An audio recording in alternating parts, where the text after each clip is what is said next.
शिक्षणात मी 10वी पर्यंत हुशार होतो. म्हणजे मला अजूनही वाटतं की मी हुशार होतो. मी जाम खुश आहे त्यावर. मी होतो हुशार. मधला काळ पण जरा कष्टाचाच होता. आई-वडील गेले. त्यानंतर मग सोबत असं कोणीच नव्हतं ना. माझं अंग लिखाणाचं होतं, माझं अंग मराठी रायटिंगचं होतं, माझं अंग कल्चरचं होतं. त्या काळामध्ये मी पणत्या वगैरे असतात, त्या दिवाळीच्या पणत्या, रांगोळ्या, त्या हातगाडा असतो त्याच्यावर विकल्या मी. आणि एक वाक्य आहे जे अण्णाभाऊ साठेंनी लिहिलेलं होतं त्यांच्या कादंबरीत, की उकिरड्याचा सुद्धा पांग फिटतो. आपण तर माणसं आहेत. रेडूची गोष्ट खरं तर ती माझ्या मामाची गोष्ट होती. मी फिल्म लाईनला यायचं किंवा इथे माझं करिअर होणार हे आयुष्यात माझा विचार नव्हता कधी. खंत पण आहे की काही सिनेमेत लोकांना वाटतं की दर्जेदार सिनेमा झाला पाहिजे. मग रेडूसारखा खूप चांगली एक सेन्सिटिव्ह गोष्ट असलेला, खूप आपलेपणा असलेला रेडू नावाचा सिनेमा किंवा असे अनेक सिनेमे येतात. लोकांना तिथे जायला नाही जमत, तिथं जात नाहीत लोक. आणि मग दुर्दैवानं ते सिनेमे थिएटरमधून बाहेर पडतात. आल्याड पाल्याड जेव्हा मी साईन केला तर तेव्हा त्यांनी मला सांगितलं की अशी एक गोष्ट आहे. टकाटक केल्यानंतर माझ्याकडे बऱ्याच ठिकाणी असं हे होतं की कोणी जर सजेस्ट केलं तर मला लोक बाजूने बोलायचे की आम्ही त्यांच्याबद्दल तुमच्याबद्दल बोललो होतो, पण लोक म्हणायचे नाही, अरे तो डबल मिनिंगवाला रायटर आहे टकाटकचा. आणि मग ते मला दीड वर्ष गेलं ते सगळं तोडायला, की अरे मला मी टकाटकचाच नाही, किंवा टकाटक चांगलीच फिल्म होती पण याच्या व्यतिरिक्त डबल मिनिंगच्या व्यतिरिक्त तो भाग होता म्हणून लिहिलं. पण आता मी वेगळी काय लिहू शकतो. आता असे येत आहेत सिनेमे वेगवेगळे.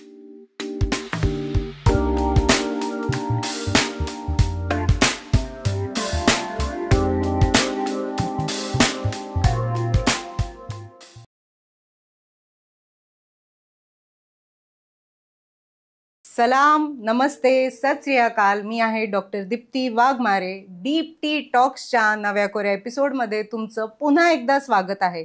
आज माझ्याकडे एक स्पेशल गेस्ट आलेले आहेत आणि त्यांच्याबद्दल मी जितकं सांगेन तितकं कमीच आहे.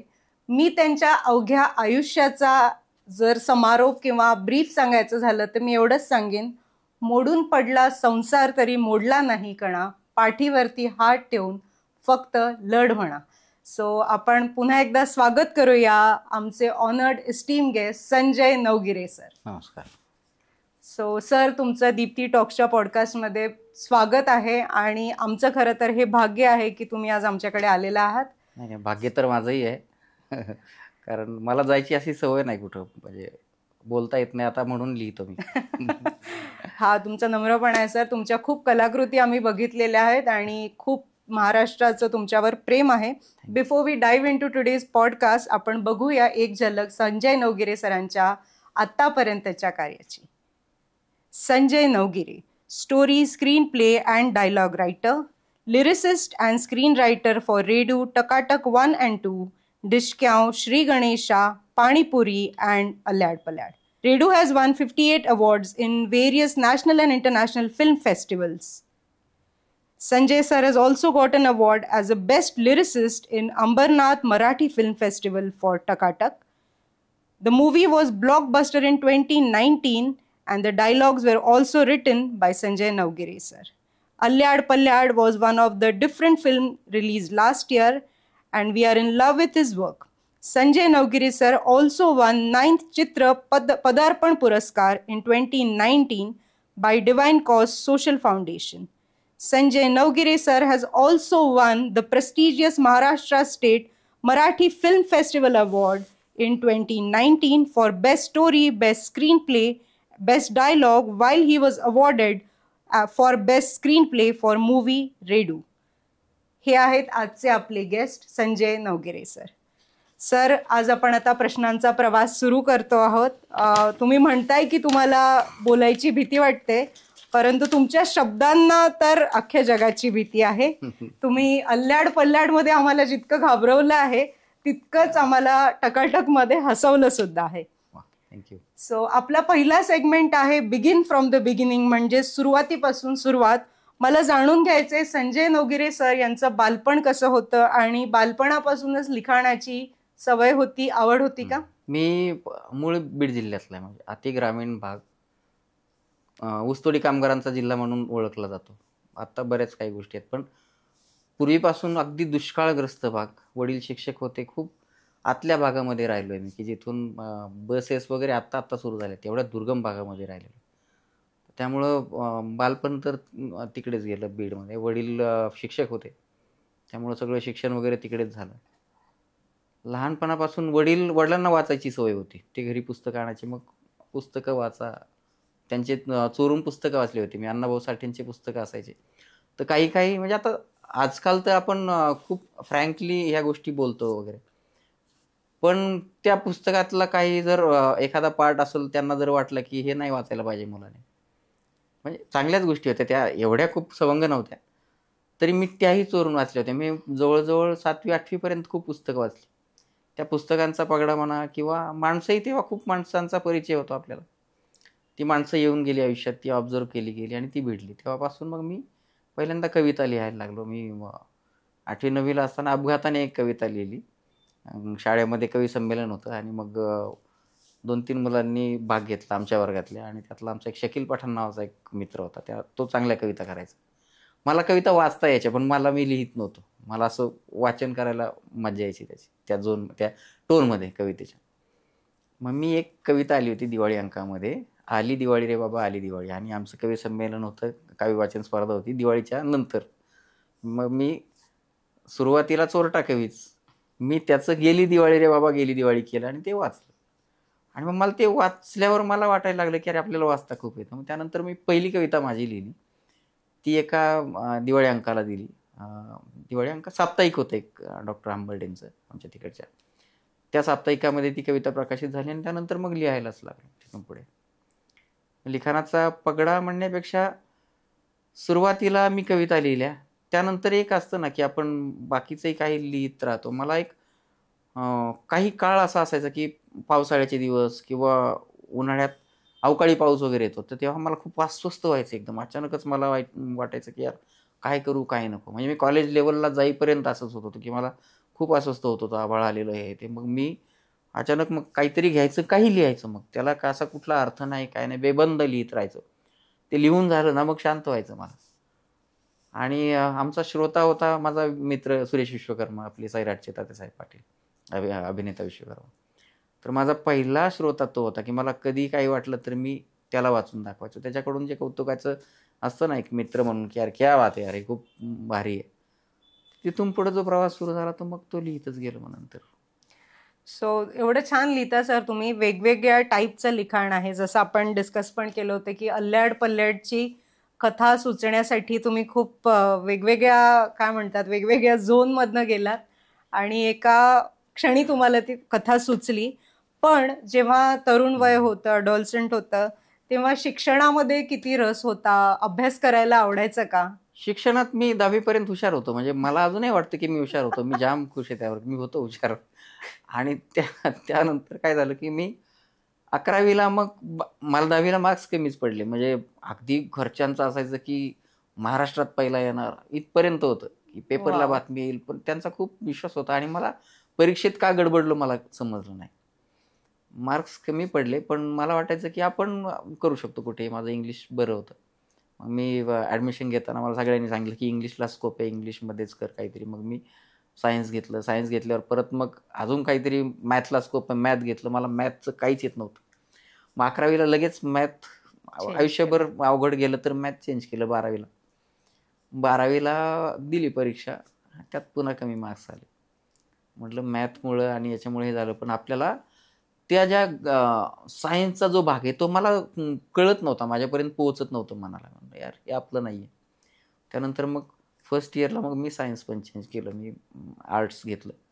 BAला गेलो, पण म्हणलं नाही आपलं करिअर पण महत्त्वाचं आहे ना. इंग्लिश वगैरे असेल तर आपल्याला नोकरीला संधी असते, म्हणून मग मी BA इंग्लिश केलं. त्यातही काय झालं, मला इकडे कलेत इंटरेस्ट होता, मला कवितामध्ये इंटरेस्ट होता. मी काव्य वाचन मग स्पर्धा मी कॉलेजमधून पण करायला लागलो, लिहायचो चांगला. मग बाहेर पण महाविद्यालयीन स्पर्धेमध्ये जायचो, विद्यापीठामध्ये बऱ्याच वेळा गेलो. किंवा काही मोठमोठाले कवी संमेलन असायचे निमंत्रितांची, तिथेही मी जायचो. मग मला तो झोन आवडत होता. इंग्लिशमध्ये मग मला ते समजलं नाही. मग कम्प्लीटच इंग्लिश होतं. माझा झोन मराठीचा होता, तो मला नाही पकडता आला की यार आपलं मराठी आपण ठेवायला पाहिजे होतं. पण मी ते इंग्लिश मग चुकलं की काय माहीत नाही. तिथंही बऱ्याच वेळा मग एटी-केटी लोटाळत लोटाळत घोळत गेलो आणि झालं पास. तरीही माझं हे होतं की नाही, इंग्लिश निघालंय आपलं, आता एम एला करूयात ॲडमिशन. एम एलाही मी इंग्लिशच घेतलं. नेमकं अभ्यास झाला होता चांगला माझा. एक्झामला जायचं आणि त्या दिवशी सकाळी 7लाच वडील वारले माझे. आणि जिथं मी राहायचो तिथून आमचं बीड म्हणजे 90-93 किलोमीटर होतं. मला एक्झामला पण जाता नाही आलं आणि वडिलांचंही असं झाल्यामुळं तर त्या वर्षी माझी एक्झाम बुडाली. त्यानंतर मग मी स्किप झाल्यावर मग तो अभ्यासही गेला. एक्झाम दिली, मग एम ए गेलं फर्स्ट इयरचं, नापास झालो. म्हणलं एम एला आता नाही आहे, म्हणलं चला आता पॉलिटिक्स तरी घेऊ, सोशल सायन्स तरी घेऊ. बरेच प्रयत्न केले पण कुठंच मला नाही आलं. नंतर सोडून दिलं, म्हणलं जाऊ द्या. आणि मग आपलं बाकीचं याच्यात करत राहिलं. मधला काळ पण जरा कष्टाचाच होता. आई वडील गेले. त्यानंतर मग सोबत असं कोणीच नव्हतं ना. मग मला बाकीच्या सगळ्यांचंही करायला लागलं, घरच्यांचंही बघत होतं, एक भावासाठी पण वगैरे. पण लिखाण कंटिन्यू चालू होतं. सो एम ए नापास खरं तर, आणि आत्ता मराठीतला फेमस दिग्गज लेखक हा प्रवास जेव्हा तुम्ही मागे वळून बघता तेव्हा काय वाटतं? नाही, फेमस वगैरे पेक्षा ते एक मला आता वाटतं की माझं अंग लिखाणाचं होतं, माझं अंग मराठी रायटिंगचं होतं, माझं अंग कल्चरचं होतं. मी कुठेतरी मग तेव्हा मला कोणी सांगणारं नव्हतं की अरे तुझं हे. बहुतेक मी माझं करिअर कुठेतरी मला नोकरी लागेल म्हणून मग मीच गाईड स्वतःलाच केलं की काय माहीत नाही. त्यामुळं मी कल्चरचा जो पार्ट अगोदरपासून पकडला असता, मी जर एम ए मराठी केलं असतं, बी ए ग्रॅज्युएशन मराठीमध्ये केलं असतं, तर मग आत्ता मी अजूनही माझं डेव्हलपमेंट झाली असती. कारण मग मी कदाचित प्राध्यापक वगैरे झालो असतो किंवा त्यात अजून डॉक्टरेट केली असती. पण कल्चर मी निवडलं नाही मराठी. मग मी इंग्लिशच्या किंवा करिअरच्या नादात विसरलो बरं. पण मला असं वाटतं मग मराठी चित्रपटसृष्टी एका खरंच चांगल्या लेखकाला मुकली असते. आय थिंक हा डेस्टिनीचा कॉल होता आणि म्हणूनच हे सगळं झालं. आपण जेव्हा सर काल डिस्कस केलं तेव्हा तुम्ही खरंच एक अशी स्टोरी सांगितली ना, म्हणजे तुम्ही जेव्हा मला सांगत होता तेव्हा मला अक्षरशः माझे डोळे ओले झाले होते की oh God, what this person has gone through. तुमचा जो प्रवास तिथे सुरू झाला, तुम्ही बीड जिल्ह्यातलं तुमचं गाव सोडून पुण्याला आलात आणि नंतर एक अजून नवीन संघर्ष तुमची वाट बघत होता, त्याबद्दल आम्हाला सांगा. मी इकडे माझं मॅरेज, इंटरकास्ट मॅरेज आहे. इकडे आल्यानंतर एकतर इकडचं कुणी ओळखीचं नव्हतं. बरं, स्वतःच मी वडील शिक्षक असल्यामुळं मला जे पाहिजे ते व्यवस्थित, म्हणजे त्यांच्या पद्धतीनं मला कधी कुठे कमी नाही पडलं आयुष्यात. इकडे आल्यानंतर मग मी उघडाच पडलो ना. बाकीचा मला करिअरचा तर विषय नव्हता, मला जगायचंच होतं. त्या काळामध्ये मी पणत्या वगैरे असतात, त्या दिवाळीच्या पणत्या, रांगोळ्या, त्या हातगाडा असतो त्याच्यावर विकल्या मी. तळजाई पठारावर माझी बहीण राहायची. तर त्या दिवसामध्ये मी कंप्लीट त्या एरियाजमध्ये, त्या पठाराच्या आजूबाजूच्या सगळ्या भागामध्ये दिवसभर त्या पणत्या, रांगोळ्याचे छाप, ते करंजा वगैरे करायचे छाप, ते मार्केटमधून आणायचे, ते ठेवायचे आणि चालायचं. मी त्याला लाजलोच नाही. मला चला आपल्याला येतं ते काहीतरी. संध्याकाळच्या वेळी मला तिथे वरती जाताना खूप चढाचा रस्ता असायचा. माझा भाचा किंवा कोणीतरी यायचं मला ते गाडी ढकलून न्यायला. अक्षरशः गाडी जर मी लास्ट एंडला तिथं जर घेऊन गेलो ना, ती इतका चढ होता की मी ठेवलं की सगळ्या अंगाला घाम आलेला असायचा. मी एकदम अंग टाकून द्यायचो, नंतर घाम वगैरे पुसणं आणि मग बऱ्याच वेळानंतर पाणी प्यायचं, हे होतं. त्यानंतर मग जॉब केला. आता आपल्याकडं स्किल असं परफेक्ट स्किल नव्हतं. आर्ट्स म्हणलं की त्याला जॉबला मग बाकी काय हेल्पर वगैरेचा जॉब मिळतो, बाकी कुठं आता डायरेक्ट ग्रॅज्युएशनला थेट जॉब नाही मिळत. मग मी कुठेतरी एक सर्व्हाइव्ह करायचं म्हणून मग मी याच्यामध्ये एक कुरिअरच्या कंपनीमध्ये लागलो. कुरिअरमध्ये पण सायकलवर दिवसभर सगळीकडे या आणि ते. त्यात मी 4 जणांचा जो कामगार वर्ग होता त्यात मी बेस्ट होतो. मला सगळ्यांना 1500 रुपये पगार होता, मला 1800 होता. तर त्या दिवसातही काढले. तेव्हाही मी हिंगण्यात जॉब करायचो दिवसभर. संध्याकाळपर्यंत सायकलवर फिरायचो. रात्री जाताना इकडून पाठीमागच्या डोंगराच्या भागातून मला वर जायला लागायचं एकट्याला. आणि रात्री भीती वाटायची. मग ते जंगली भाग सगळा भयानक भीती वाटायची. मग तिकडे माझी बायको, माझ्या 2-3 भाच्या, माझा भाचा, ते सगळे यायचे आणि तिथून डोंगरातून ते मला आवाज द्यायचे तिकडून, मामा. म्हणायचं हो आलो आलो. तर हे असे दिवस काढले. हेल्पर म्हणूनही कामाला होतो तेव्हा माझ्यापेक्षा कमी शिकलेलेही मुलं होते किंवा माझ्यापेक्षा वयानंही कमी होते. मी तिकडे काही काम करत असलो तर म्हणजे इकडे रे, मी जवळ गेलो म्हणायचे ही पकड दे ना माझ्याकडे. इथलीच अशी पकड. अरे मला वाटायचं घे नाही इथं जवळच आहे तुझ्या, मी काहीतरी काम करतो. पण ते स्किल होतं त्यांच्याकडे, त्यांचंही काही नाही की ते स्किलवाले कामगार होते, माझ्याकडे स्किल नव्हतं. त्यानंतर मग मला बायकोला बोललो की हे नाही यार माझं, मला जमत नाही. मी हेल्परचं काम केलं, मी तिकडे याचंही विकल्या ते सगळ्या गोष्टी, हे माझं नाही आहे. बायको म्हणली की मग बघा दुसरं काहीतरी. मी एक हे आलं होतं, जाहिरात आली होती एका जॉबची, एका NGOची. त्यांना टाकलं, तिथं गेलो. अक्षरशः म्हणजे मला ते दिवस आठवतात. इंटरव्ह्यूला गेलेलो, माझ्याकडे जीन्सची पॅन्ट होती, मी जाताना माझं बटन तुटलं होतं त्याचं, एकच पॅन्ट होती व्यवस्थितवाली. तर मी बायकोची पिन लावून गेलो होतो त्याला इंटरव्ह्यूला. तिथं गेल्यानंतर त्यांनी घेतला इंटरव्ह्यू वगैरे घेतला. आणि मग मला एकतर अगोदर बोलता येत नव्हतं जास्त. आता एवढं मोठं आलिशान ऑफिस, आपण पुण्यासारख्या ठिकाणी आलो गावाकडून, आपल्याला थोडीशी भीती असते. त्यांनी खूप रिलॅक्स केलं मला, ते जे मॅनेजर होते, कम्युनिकेशन मॅनेजर. ते बोलले की बघ तू स्वतःला विकायला आलास आणि मी तुला विकत घेणार आहे. तुझ्यात कुठले स्किल असे आहेत की मी तुला घेऊ शकतो ते मला सांग, तर मी तुला विकत घेईल, नाही तर तू असंच पडून राहशील मार्केटमध्ये. मग मला जे ओरिजिनल येतं, मला रायटिंग येतं, मला बाकीच्या सगळ्या गोष्टी येतात, मी नाटकाचं माझं अंग चांगलं आहे, मी थोडासा करायचो माझ्यापुरता अभिनय, त्या गोष्टी. मग ते बोलले की तुला इथं आमच्याकडे MSW लागतात, पण मी तुला आमच्याकडे पथनाट्य करणाऱ्या काही टीम आहेत, त्यांच्याकडे मी, ते आमच्या कॉन्ट्रॅक्ट त्यांच्याकडे असतं, मी त्यांना सजेस्ट करतो, तू तिकडे जा आणि तू लिहित असेल तर तुझी मदत होईल तिथे. म्हटलं ठीक आहे. पण त्यांचं तिथेही काही नाही आलं. काही दिवस मग लोणावळ्याला गेलो एका कन्स्ट्रक्शन साईटमध्ये. तिथं सुपरवायझर होतं, पण नुसता नावाला सुपरवायझर होतो, अगदी काम म्हणजे वॉचमन सारखंच होतं. पत्र्याचं शेड होतं ते MTDCच्या शेजारी, तिथं दिवसभर थांबायचं बाहेर आणि संध्याकाळी आतमध्ये वाळूच्या याच्यावर जाऊन झोपायचं. का तर तिथं अशा एका वितीच्या अंतरावर तिथे छिद्र होते, संध्याकाळी सगळे खेकडे वर येऊन बसायचे तिथे. मग पटकन जेवायचं आणि आपलं वर जाऊन झोपायचं. हे दिवस काढले. नंतर मग ते NGO मधूनच फोन आला आणि ते बोलले की ये तू इकडं. ते NGO मध्ये मी 6 वर्ष काढली. तिथून मग पुढे मग झालं व्यवस्थित, एक चांगलं चाललं.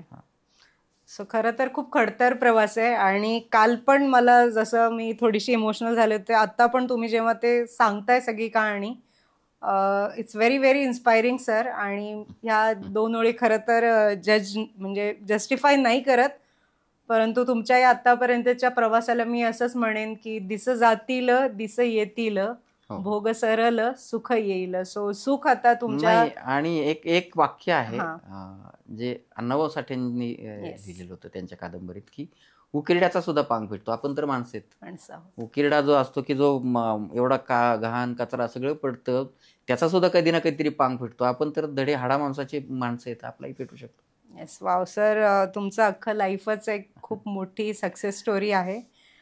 आता ह्या NGOच्या जॉबमध्ये तुम्ही जसं सांगितलं की 2006 ते 11 म्हणजे अवघी 5-6 वर्ष तुम्ही तिथं काम केलं, पण तिथे तुमची हळूहळू तुमच्यातल्या कलाकाराची घुसमट व्हायला लागली आणि तुम्हाला असं वाटलं की आता काहीतरी आपल्या कलेसाठी केलं पाहिजे.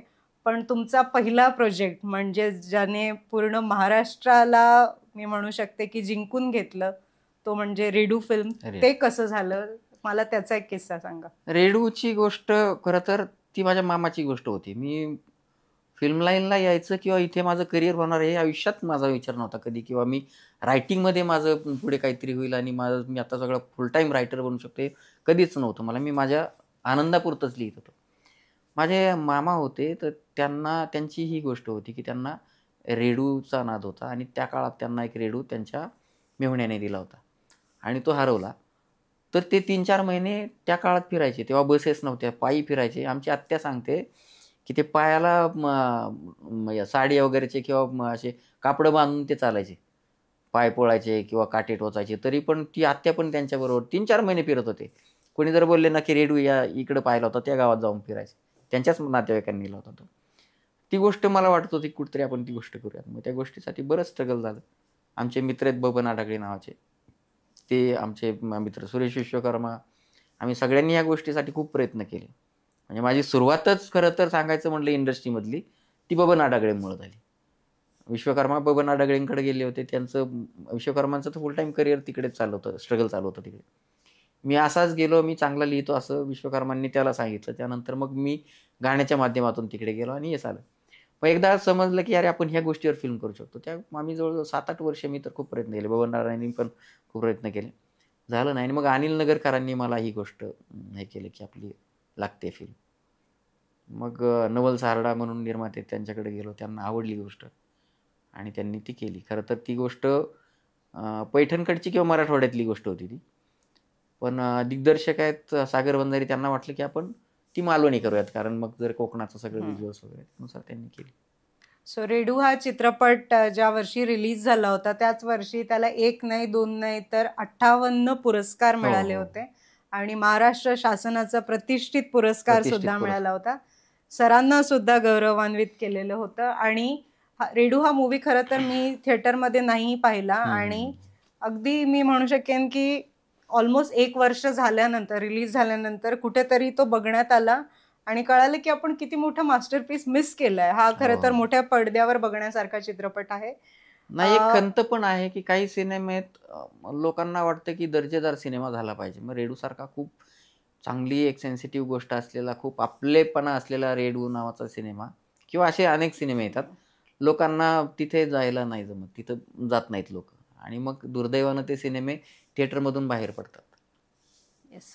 एक कोट वाचली होती की तुम्ही जेव्हा शिखरावर पोचत असता, खूप सारे असे तुमच्या प्रवासामध्ये तुम्हाला जे सहप्रवासी मुसाफिर मिळतात आणि खरं तर ते तुमच्या प्रवासाचे साक्षीदार असतात. सो तुमच्या प्रवासाचे पहिले साक्षीदार म्हणजे सुरेश विश्वकर्मा सर. त्यानंतर ज्यांनी तुम्हाला कधीही साथ सोडली नाही आणि जेव्हा म्हणजे आपलं डिस्कशन झालं तेव्हा तुम्ही सांगितलं होतं की Wien you felt like giving up, की आता काही होत नाहीये, तेव्हाही मिसेस नवगिरे मॅम म्हणजे तुमच्या पत्नी यांनी सांगितलं की तुम्ही जे आवडतं ते करा, मी माझं थोडक्यात भागवायला सुद्धा, घर चालवायला सुद्धा तयार आहे. मला असं वाटतं हीच खरी वुमन एम्पॉवरमेंट आहे and hats off to that woman. आणि त्यानंतर रेडू हॅपन आणि ह्या सगळ्यामध्ये खूप साऱ्या वेगवेगळ्या फिल्म आल्या. रेडूच्या अगोदर काय झालं होतं की मी लास्ट जॉब जो सोडला 2016-17 मी सोडला. त्या जॉबमध्ये आता एनजीओ नाही सांगत, खूप चांगलं काम झालं तेव्हा, राईट. पण असतात काही गोष्टी आणि त्यामुळं मी खूप डिप्रेशनमध्ये होतो त्या जॉबमध्ये. खूप अरे यार, जवळजवळ महिना दीड महिना मला बायको रोज डेली आलं की विचारायची राजीनामा दिला का, नाही उद्या देतो. आणि मग मला खूपच हे झालं.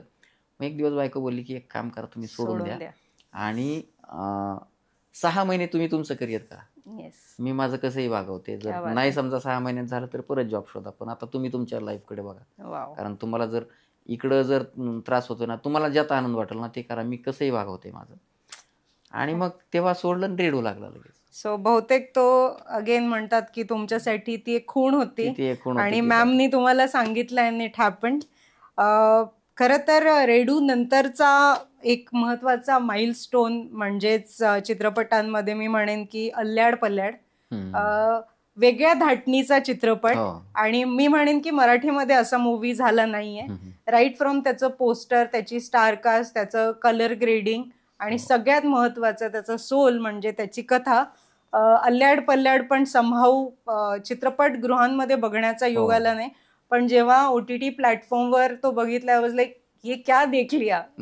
सो अल्ल्याड पल्ल्याड कसा झाला आणि तुम्ही मला खूप गमतीशीर गोष्टी सांगितल्यात अल्ल्याड पल्ल्याडच्या. मला असं वाटतं आपल्या प्रेक्षकांनाही त्या कळाव्यात.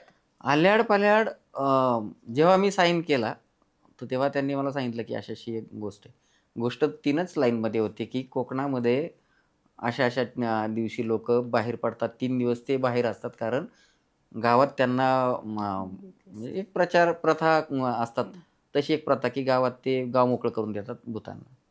अशा स्टाईलची गोष्ट मला प्रीतम पाटलांनी सांगितली होती. तर ती गोष्ट लिहायला घेतली, सुरुवात झाली लिहून, आणि अचानक दिग्दर्शक बोलले की नाही ती फिल्म नाही, आपण दुसरी करूया, डिशक्या. त्या झोनमधून मी बाहेर पडलो. मग डिशक्या कॉमेडी जॉनरची फिल्म होती, मस्त, मला माझी स्वतःची फिल्म होती ती, कथा संवाद माझे, ती केली. त्यानंतर मग हे बोलले की आता डिशक्यानंतर आता अल्ल्याड पल्ल्याड करूया. मी अल्ल्याड पल्ल्याडची सुरुवात डिशक्याच्या वेळी प्रथमेश परबला, विश्वकर्मांना, अजून एक निर्माते आहेत, त्यांना ऐकवली त्या शूटिंगच्या वेळेसच हॉटेलला. तर प्रथमेश खूप एक्साईट होता की अरे आरती करू फिल्म, ती खूप सुरुवात भारी आहे. आणि मग जेव्हा फिल्म लिहायला नंतर खरंच ॲक्च्युअली सुरुवात केली तेव्हा दुर्दैवानं प्रथमेशनं हा थॉट सुचवला होता प्रीतम पाटलांना तर प्रथमेश ला तिथं नाही यायला झालं, कारण लग्न होतं प्रथमेशचं आणि निर्मात्यांच्या डेट्स फिक्स होत्या की मला या दिवशी शूट सुरू करायचं, या दिवशी रिलीज करायची. तर त्यामुळं मग बाकीचे आता ज्याच्या त्याच्या नशिबाच्या गोष्टी आहेत. त्यानंतर जेव्हा ती फिल्म लिहायला घेतली तर त्याच्या अगोदर मी पाणीपुरी आणि आणखी एक फिल्म आता मोठी फिल्म आहे ती आता येते, कॉमेडी फिल्म, त्या जस्ट लिहून आलेलो आणि मला पहिलीच फिल्म आता हॉरर फिल्म करायची. सुरू झालं, बऱ्याच वेळापर्यंत मी लिहिल्या, बऱ्याच गोष्टी झाल्या, पण मी एका गोष्टीला अडकलो होतो की अरे जर लॉजिक नाही समजलं किंवा बॅक स्टोरी जर नाही समजली तर मग आपल्या फिल्मचा काही उपयोग नाही, आपण नुसतं घाबरवून उपयोग नाही. 7-8 दिवस विचार केला, एकदम हँग झालो होतो मी.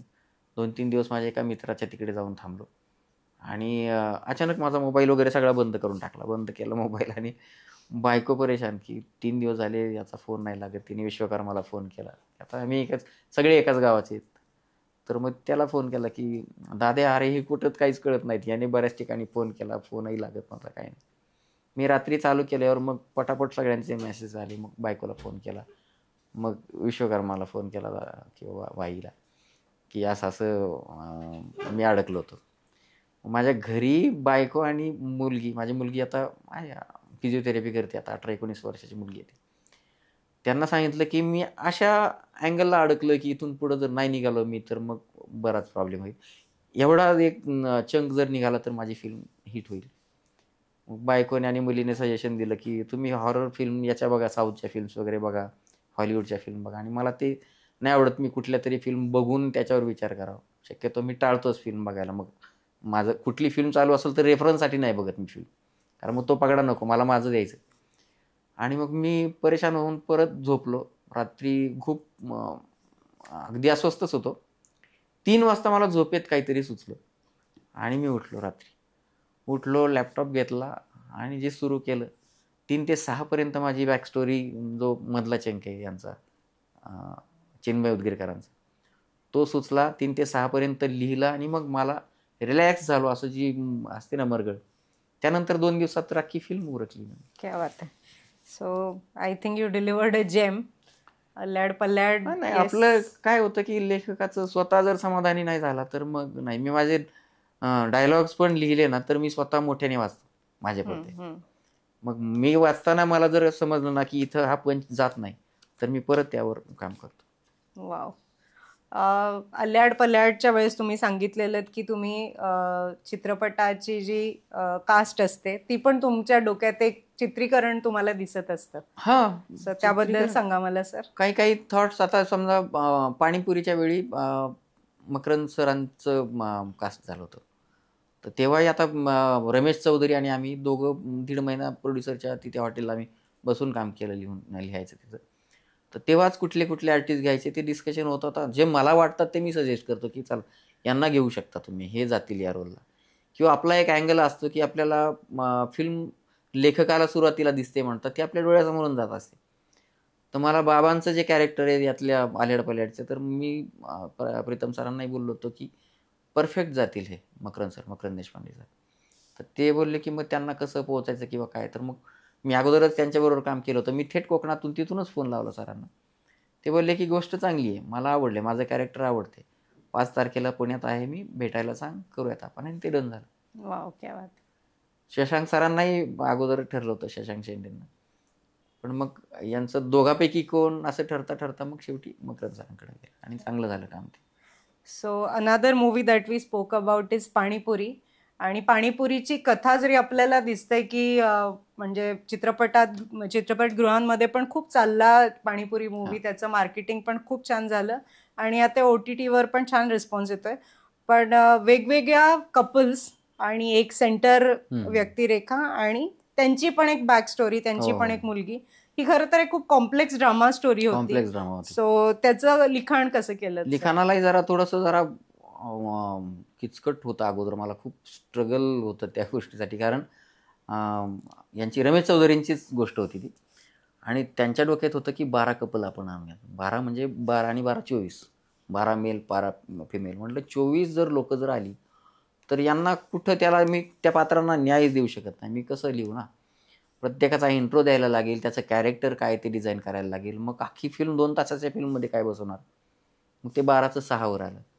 6 मध्ये पण मग मला वाटलं की 6 लोक पूर्ण फिल्मभर नको आहेत, म्हणजे 12 झाले, 6 फिमेल 6 मेल. त्यातले मी मूळ कथेत 2 सुरुवातीला एक्झिट करून दिले ते. आणि लिखाणात तो तेच रमेश सर होते. त्यातला एक असा एक चंक होता की तो निर्मात्यांना खूप आवडायचा. मी लिहून ते कधीही वाचायला लागलो ना मी, तर त्यांच्या डोळ्यात प्रत्येक वेळी पाणी यायचं आणि ते म्हणायचे की क्या बात संजय भाई, बहुत बहुत बढिया यार. मला ह्या गोष्टीसाठी मला फिल्म करायची.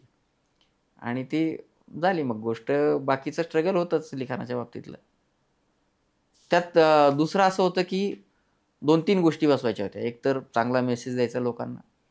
दुसरं उगीच अगदी काहीतरी सांगत बसल्यासारखं ज्ञान पण लोकांना वाटायला नको.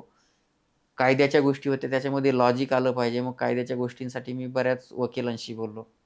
ठाण्याला एक न्यायाधीश आहेत, तिकडून ओळखीच्या, तिकडून त्या जज साहेबांसोबत मग मी फोनवर बोललो. आमच्या गावाकडचेच होते ते पण. त्यांनी मला सांगितलं की काही अडचण आली तर मला सांगा. ज्या मला लॉजिकली वाटत होतं की हे असं होतं का, तर त्यांना विचारलं. घटस्फोटाच्या बाबतीत त्यांना बोललो त्यांच्याशी. काही कपल्सला बोललो आम्ही की घटस्फोटाच्या अगोदर तुमचं लाईफ काय होतं आणि मग नंतर तुमचं अचानकच का नसलं असं. त्यातल्या काही गोष्टी मग त्या सगळ्या, त्यात मजा मस्ती पण पाहिजे ना, उगीच सगळं गेलं तर मग नाही होणार आहे. तर असं केलं, बरंचसं काम त्यावरही होतं. 1-1.5 महिना आम्ही केलं एकत्र काम. हो, खरं तर मेसेज देणारा प्रबोधनात्मक मूवी होता, पण त्याला विनोदाची झालर होती. भरपूर ड्रामा होता, there were lot of emotions आणि त्यात खूप छान इंटेन्स इमोशनल सीन्स पण होते, ज्याबद्दल आपण पण बोललो होतो. सो खरंच छान. नात्यांच्या बाबतीत काय होतं की नातं आपण सुरुवातीला, माझं पर्सनल मत आहे की सुरुवातीपासून जेव्हा एंडला जेव्हा आपली भांडणं होतात किंवा नवरा बायकोची भांडणं होतात, तेव्हा ज्या लेवलला आपण जातो त्याच्या अपोजिट आपण जर विचार केला सुरुवात कशी झाली होती. जरी लव्ह मॅरेज नसेल, अरेंज जरी असेल, तर तो बघण्याचा प्रसंग, त्यानं तिच्याबद्दल विचार केलेला असतो, तिने त्याच्याबद्दल विचार केलेला असतो, त्या भावना मनात आलेल्या असतात की आता ही माझी जोडीदार.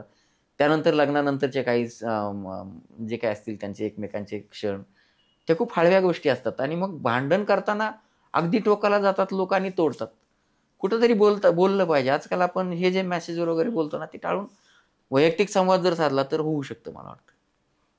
सो खरं तर पाणीपुरीने खूप चांगला मेसेज दिला होता की स्पेस पण द्या आणि एकमेकांचा रिस्पेक्ट पण करा आणि don't go to extremes before taking any decision. खरं तर हा प्रश्नांचा प्रवास सुरूच झालाय अशा नोटवर सर, की खूप खूप ऐकायला मिळालंय तुमच्याकडनं, खूप नॉलेज मिळालंय. तुमची जी लाईफची स्टोरी आहे ती हायली मोटिवेटिंग आहे आणि मला तर असं वाटतं तुम्ही तुमच्या लाईफवरच एक स्टोरी लिहा. I am very sure everybody will love it. आपण आता आपल्या कार्यक्रमाच्या उत्तरार्धात आलेलो आहोत. मला हे विचारावंसं वाटेल की ॲज अ लेखक आता जे पण लोक लिहित आहेत त्यांना तुम्ही काय सांगाल की त्यांनी त्यांच्या लेखनाला कसं बेटर केलं पाहिजे, आणि सोशल मीडिया किंवा जसं तुम्ही म्हणाल की एकमेकांशी कंटिन्युअस टचमध्ये राहून रिलेशनशिप्स स्पॉईल होत आहेत का? कारण की तुमची आणि मॅमची अशी जी जोडी आहे त्याला आम्ही आमच्या लँग्वेजमध्ये म्हणतो कपल गोल्स, जे फक्त पॉझिटिव्ह नाही तर निगेटिव्ह टाइममध्ये पण एकमेकांसोबत रॉक सारखे थांबले. सो या दोन्ही प्रश्नांबद्दल मला सांगा. मला आता मी आणखी अजूनही मला इतकं परिपक्व मी नाहीच वाटत आहे की मी असं कोणाला तरी सांगावं. मला इव्हन अजूनही बऱ्याच ठिकाणी मला तुम्ही एक रायटर म्हणून तुमचा एक सेशन लोकांसाठी रायटिंगसाठी संदर्भात ठेवा असं म्हणतात ना, तेव्हा मला भीती वाटते. अजून नाहीच मी तिथपर्यंत नाही पोहोचलेलो की लोकांना काहीतरी आपण सांगावं किंवा सजेस्ट करावं, ज्ञान द्यावं. मी माझे अनुभव मी असे शेअर करू शकतो की मी लिखाणाच्या बाबतीत मी माणसं जास्त वाचलीत सुरुवातीपासून. म्हणजे जुन्या काळातली सगळी माणसं, म्हातारी कोतारी, त्या माणसांचे स्वभाव, त्या माणसांचे एकमेकांविषयीचे जे रिलेशन असतात, त्या सगळ्या मी त्याच वाचत आलो जास्त. आणि लोकांना जास्त इथं काय गोष्ट भेटते की तुम्ही खरा माणूस एखादा ते कॅरेक्टर उभं केलं तर ते पटतं लोकांना. कुठलंही रेडूतलंही असं की जसे शशांक सरांनी नायक केला, त्यातला खूप चांगला नायक त्यांनी हे केला की माझा पहिलाच सिनेमा आणि शशांक शेंडेंनी तो उभा केलेला. ॲक्च्युली माझे मामा जसे होते तसाच त्यांनी तो उभा केला आणि तसं कॅरेक्टर मग लोकांना भावतं ना. तर त्यामुळं ज्या नॅचरल गोष्टी आहेत, मी लिहिताना पण सटलच लिहितो खूप खूप हायली. मग ते डायलॉगबाजी एक थोडं कमी करतो मी. जिथे रिक्वायरमेंट असते सांगतात डिरेक्टर की आम्हाला असं पाहिजे तेव्हा देतो. माझं स्वतःच असं आहे की तुम्ही जेवढं ओरिजिनल द्याल तेवढं कधीही चांगलं. तर मग लेखकांनी म्हणजे माझ्यासहित सगळ्यांनी ते हे केलं पाहिजे की आपण जेवढं ओरिजिनली किंवा नॅचरल जे लोकांना मिळेल ते जर केलं, माणसं जास्त वाचली, पुस्तकंही आहेत, शब्दांचं भांडार आपल्याकडे असले पाहिजे, माणसांचे स्वभाव वगैरे आपल्याला असले पाहिजेत की कसं कॅरेक्टर आहे, काय कॅरेक्टर. सो आपल्या कार्यक्रमामध्ये खरं तर हा जो आपला सेगमेंट असतो तो सुरुवातीला होतो, परंतु I will be very honest, मी खरं तर ह्या कथाविश्वामध्ये हरवून गेले आणि म्हणून हा तुम्हाला जो एक छोटंसं टोकन ऑफ लव्ह देण्याचा हा जो सेगमेंट आहे तो आपण आता कम्प्लीट करूया. आणि हे छोटंसं गिफ्ट सर तुमच्यासाठी, please have a look at it. Thank you sir, please open करा. पहिल्यांदा डॉक्टरकडून गिफ्ट मिळालं. मी ऑफ द कॅमेरा मी अगोदर बोललो होतो की मला 2 गोष्टींची भीती वाटते. एक तर मला बोलायला भीती वाटते आणि दुसरी म्हणजे डॉक्टरची भीती वाटते. आता दोन्ही झाले. आता गिफ्ट काय? इंजेक्शन नाहीये. वाव, क्या बात. सर, त्याच्यावर एक मेसेज आहे, please have a look at it. आणि तुमचा एक फोटो पण आहे. अच्छा. मैं जिंदगी का साथ निभाता चला गया, कभी साहिर लुधियानी. क्या बात है. सो तुम्ही जी तुमची लाईफची जर्नी मला सांगितली त्याच्यावरून मला हे एकदम समर्पक वाटलं. सो आता आपला शेवटचा प्रश्न आहे सरांसाठी, कारण की खरं तर पाहिलं तर आपल्याला टाईमचं थोडंसं बंधन आहे, otherwise this can go on and on. Sir, तुमचे आता अपकमिंग प्रोजेक्ट्स कोणते कोणते आहेत? अपकमिंग या वर्षी बऱ्यापैकी बरीच सिनेमे माझे येतील आता यावर्षी. माझं गेल्या वर्षीच टार्गेट म्हणण्यापेक्षा माझ्याकडे तेवढी कामं चालली होती. मग मी ठरवलं होतं की किमान 12 तरी सिनेमे येतील, म्हणजे लोकांना सांगता येईल की डझनभर सिनेमे केलेत मी. आणि नशिबाने तेवढं झालं. यावर्षी मला वाटतं की 10, 12, 15 पर्यंत याकडे जाऊ शकतो, जो की आत्ताचाच नाही, अगोदर लिहून दिलेले आहेत. काही पोस्ट प्रोडक्शनमध्ये आहेत, काही शूटमध्ये आहेत, असे काही सिनेमे. त्यातले काही 2-3 रिलीजला आहेत. मिलिंद कवडेंचा एक सिनेमा आहे, मोठा सिनेमा आहे तो, तगडी स्टार कास्ट आहे आणि मला वाटतं की तो जाईल, चांगला ब्लॉकबस्टर जाईल. जे की माझ्या आयुष्यातले बरेचसे टप्पे आहेत बऱ्याचशा फिल्मचे, की रेडू, त्यानंतर टाकाटक, त्यानंतर आल्याड पल्याड, पाणीपुरी, डिशक्यावही केला होता, तोही असाच चांगला गेला. तर मला वाटतं की यातला अजून एक टप्पा जाईल की जो वेगळ्या जॉनरचा आहे. एक 28 एप्रिलला एक स्वामींची फिल्म येते, स्वामी समर्थांची, तर ती मला लिहायला मिळाली. आता स्वामींच्या फिल्मच्या बाबतीत किंवा नॉर्मल माझा जो प्रवास आहे, मी टाकाटक केल्यानंतर माझ्याकडं बऱ्याच ठिकाणी असं हे होतं की कोणी जर सजेस्ट केलं तर मला लोक बाजूने बोलायचे की आम्ही तुमच्याबद्दल बोललो होतो, पण लोक म्हणायचे नाही, अरे तो डबल मिनिंगवाला रायटर आहे टाकाटकचा. आणि मग ते मला 1.5 वर्ष गेलं ते सगळं तोडायला, की अरे मला मी टाकाटकचाच नाही, किंवा टाकाटक चांगलीच फिल्म होती, पण याच्या व्यतिरिक्त डबल मिनिंगच्या व्यतिरिक्त तो भाग होता म्हणून लिहिलं. पण आता मी वेगळंही काय लिहू शकतो. आता असे येत आहेत सिनेमे वेगवेगळे. टकाटक खरं तर फन मूवी होता and I guess it was poorly जज. लोकांनी त्याला खूप जास्त जज केलं. एंटरटेनमेंट म्हणून बघायला तो खूपच छान होता. पार्टी चांगला होता. मला मी एक सॉरी डिस्टर्ब करतोय, मी एका महिलेचा मेसेज मला आला होता की पहिल्यांदा कुणीतरी बायकांच्या मनातलं लिहिलंय आणि ते एका पुरुषानं लिहिलंय, त्यामुळे खूप अभिनंदन. क्या बात आहे. आय थिंक तुमचं लिहिणं ते सार्थ पण झालं आणि खूप छान. मला तर प्रचंड आवडलेलं टकाटक 1 ॲज वेल एज 2 ॲज वेल. सो सर, तुम्ही वेळात वेळ काढून आज आमच्याकडे आलात आणि तुमची ही कम्प्लीट लाईफ स्टोरी खरं तर आपण खूप कमी टाईममध्ये ती ऐकण्याचा प्रयत्न केला. आय एम व्हेरी शुअर खूप जणांना प्रेरणा मिळाली आहे. आणि 2025 हे मॅनिफेस्टेशनचं इयर आहे. तुम्ही 12 म्हणताय, मला असं वाटतं तुमचे 25 सिनेमे या वर्षी येणार आहेत. आणि याच हॅपी नोटवर आपण आता या कार्यक्रमाची सांगता करूया. हे होते संजय नवगिरे. पाहत रहा दीप्ती टॉक्स.